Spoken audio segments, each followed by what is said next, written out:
Hello friends. तो आज मैं आप लोगों को समास पढ़ाने वाला हूँ। चाहे आप 8 से लेकर कोई सी भी क्लास में हो या किसी कॉम्पिटेटिव एग्जाम की तैयारी कर रहे हो, तो मैं आज आप लोगों को समास पढ़ाने वाला हूँ।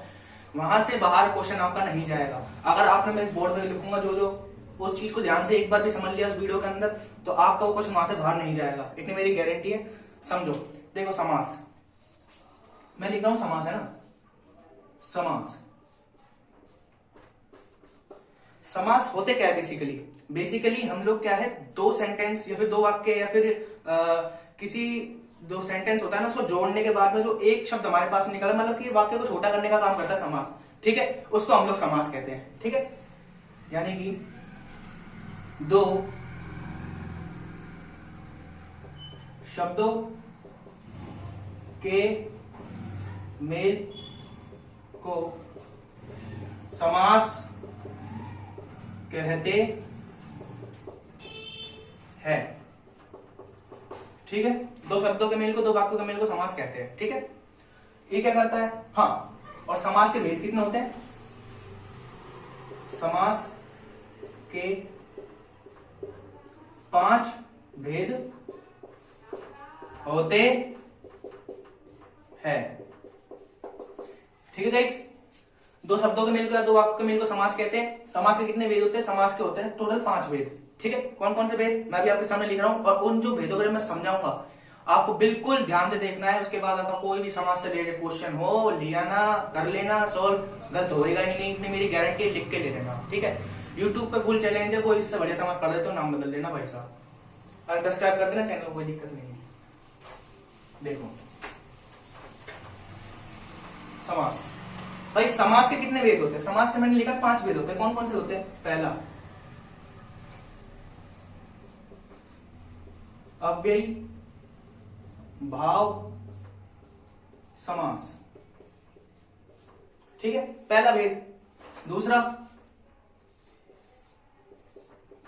तत्पुरुष समास। ठीक है, तीसरा भेद द्विगु समास। चौथा भेद द्वंद्व समास। पांचवा भेद कौन सा? बोलो मेरे साथ, बहुव्रीहि समास।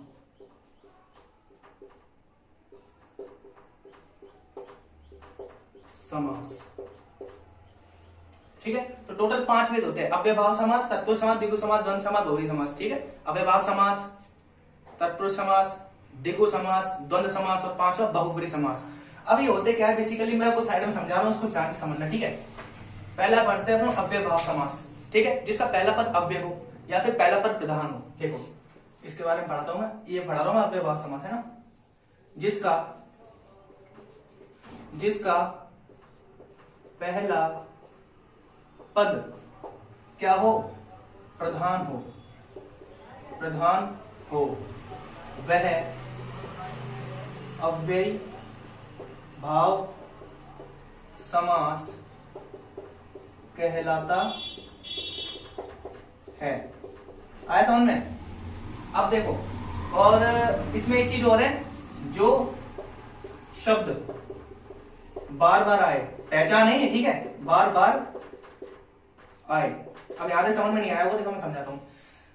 कहीं पे भी आपको स्कूल में टीचर्स ने समझाया होगा, किसी ने नहीं बताया होगा पहला पद प्रधान का मतलब क्या होता है, प्रधान का मतलब क्या होता है। हर अपने 10 बार पढ़ लिया इसका पद प्रधान होता है। क्या होता है प्रधान का मतलब होता है जो छोटा हो, पहला पद छोटा होगा, और एक और क्या नाम से, और जो शब्द बार बार आए, समझ जाना कौन सा समास है? अव्ययभाव समास। एग्जाम्पल दो एग्जाम्पल ध्यान से देखना। ठीक है, आजीवन। ठीक है, आजीवन इसका मतलब, और या फिर एक होता है अमरण। ठीक है, इसको मैं तोड़ू तो आ प्लस जीवन।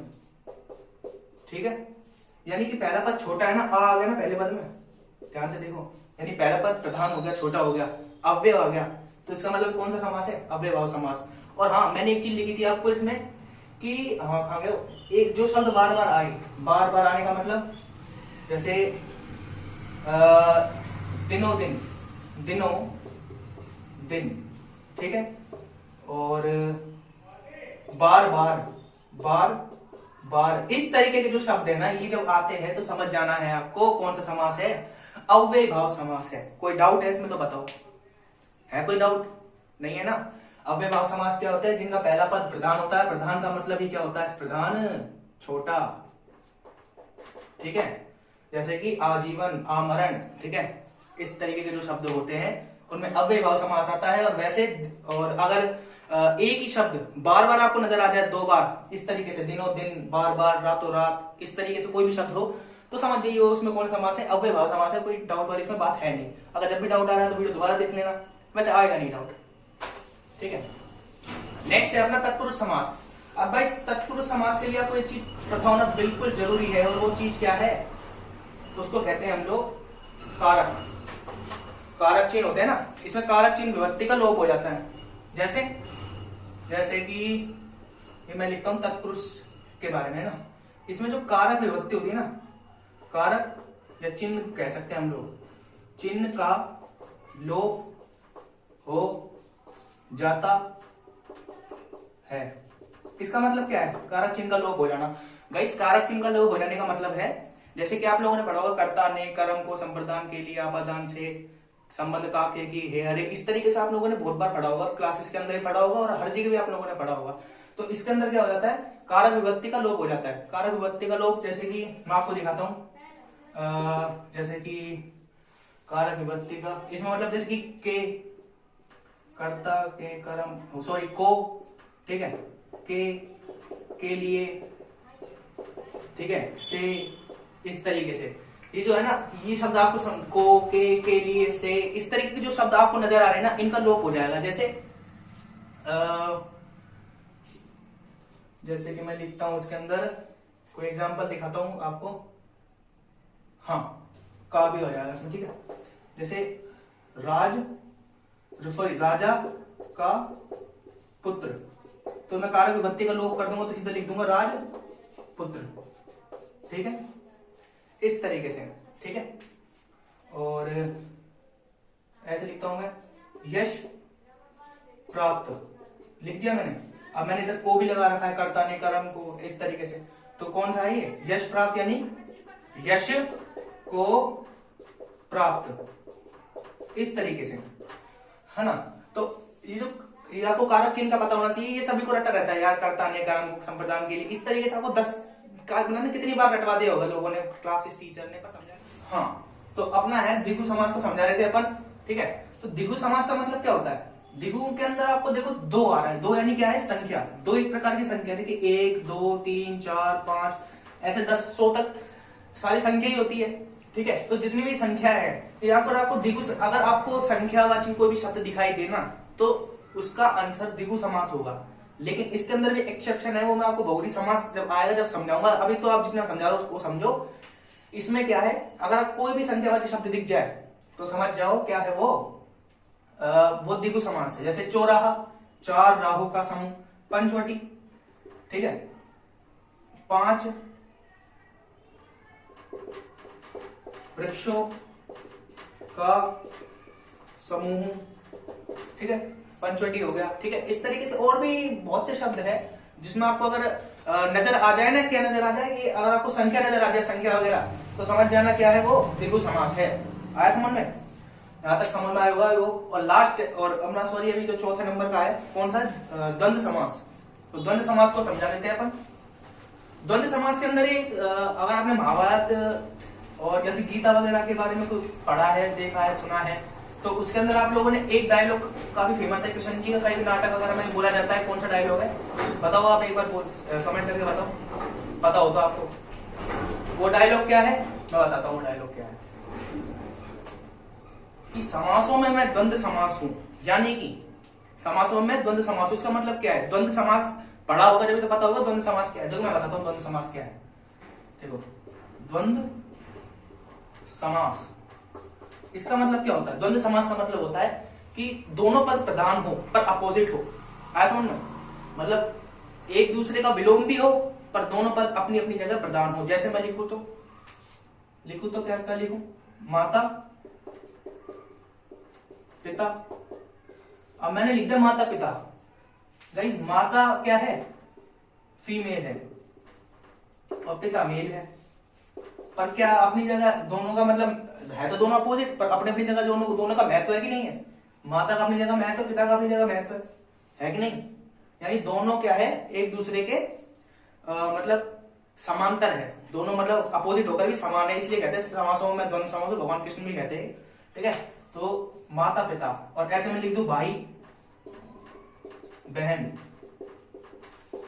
ठीक है, इस तरीके से। और सबसे बड़ी बात इसके अंदर पहचानना सबसे ज्यादा ये चीज समास तुम्हें लगता है द्वंद्व समास होता है। क्यों भाई, देखो गाई, देखो कैसे अपोजिट पता लग जाएगा सबको। देखिए लड़का लड़की, काला गोरा, इस तरीके से आपको शब्द नजर आ रहा है तो समझ जाओ कौन सा है द्वंद्व समास है। बस आपको अपोजिट देखना है, पहचानना है। इसको हम लोग क्या कहते हैं, द्वंद्व समास कहते हैं। लास्ट में मैं आपको जो बहुरी समास की बात नहीं कह रहा था, वो बहुरी समास कुछ इस प्रकार है। देखो बहु का मतलब क्या होता है, बहुत सारे, है ना। बहु का मतलब यही तो होता है, बहुत सारे। ठीक है, तो बहुरी समास के अंदर यही है। अगर आप समास विग्रह कर रहे हो, समास के बारे में आप कुछ कर रहे हो, विग्रह वगैरह कर रहे हो, तो आपको जब समास विग्रह करते टाइम किसी तीसरे का बोध हो जाए, तीसरे का बोध हो जाए तो वो कौन सा समास होगा भाई, बहुरी समास। जैसे मैं लिखता हूं, क्या लिखूं मैं, जैसे मैंने लिखा हाँ त्रिलोचन, मैंने लिख दिया त्रिलोचन।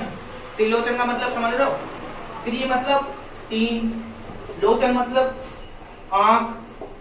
ठीक है, तीन आंख वाला अर्थात भगवान शिव। ठीक है, तो तीन आंख वाला कौन हो गया, भगवान शिव हो गए।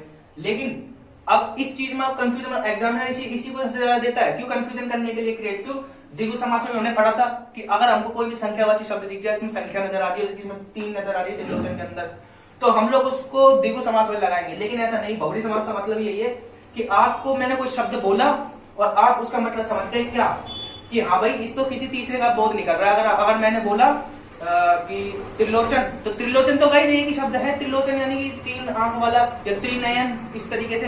तो तीन आंख वाला कौन है, भगवान शिव ही तो है, इसलिए त्रिलोचन के अंदर भगवान शिव आएगा।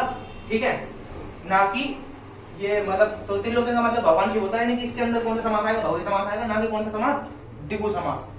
तो गाइस यहां तक अपने सारे के सारे समास खत्म हो चुके हैं। आई होप आपको सारे समास समझ में आ गए होंगे। और अगर इन समासों को अगर आपने समझ लिया, शॉर्ट ट्रिक है, इससे शॉर्ट में अगर आपको समास कोई करा दे तो गाइस कोई बिल्ला ही होगा कराने वाला। इसने इतने कम समय के अंदर समास को पूरा का पूरा करा दिया, और इससे कोई बाहर का क्वेश्चन जाएगा नहीं। अगर ऐसी ही वीडियोस और देखना चाहते हो तो चैनल को सब्सक्राइब कर लो, वीडियो को लाइक कर लो, पसंद आई तो, समझ में आया तो। ठीक है, और जब तक के लिए गुड बाय, जय हिंद।